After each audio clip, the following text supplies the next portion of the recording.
Orhan karıları getir Orhan. Öyle değil mi? Bas Birkan. Basma lan abi. Bir de bas. Recep partner bas. Şöyle bir kaydır tam var. Ananı kim kaç takla atar lan. 7 7 8 7 7 Bir de ne ilerlek mi lan?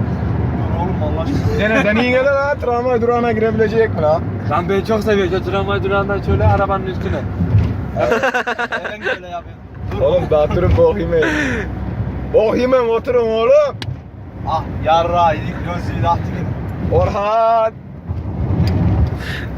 İyi ki de ya.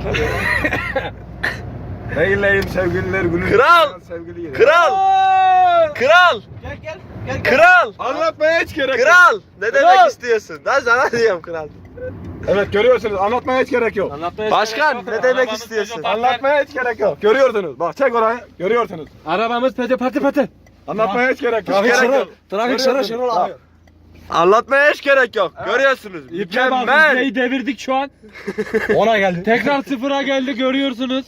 Yakınlaştırıyorum hemen. 310 watt ya. Görüyorsunuz ipliği devirdik şu an. Amına koyduk ipliğe kalmadı. Tekrar baş atardı hatta. Demir saati çıldırdı. Görüyorsunuz. Mükemmel. Evet anlatmaya hiç gerek yok. Anlatmaya hiç gerek yok gerçekten. Işıldayan Görüyorsunuz. demir parla. Evet biri çıkıyor görüyorsunuz. Egzoz Oğlum şu sesleri flaşı geliyor. kapat. Önümüzden araba mı geliyor? Arkamızdan Şahin mi geliyor abi? Evet bugün herkesin yarışması var. Yarışmak isteyenleri bekliyoruz. Görüyorsunuz. 7:28 icraata bekleriz. Terminal arkası boş kalmasın. Oraların boş kalmaması lazım. Gençlerin yarışması lazım. Soldan gir dayı. Burası Kayseri. Evet. Görüyorsunuz. Mükemmel manzara. Görüyorsunuz Honda. K20 çaktırmayın. Honda ne? Vitek mi? K20 olduğunu söyleme.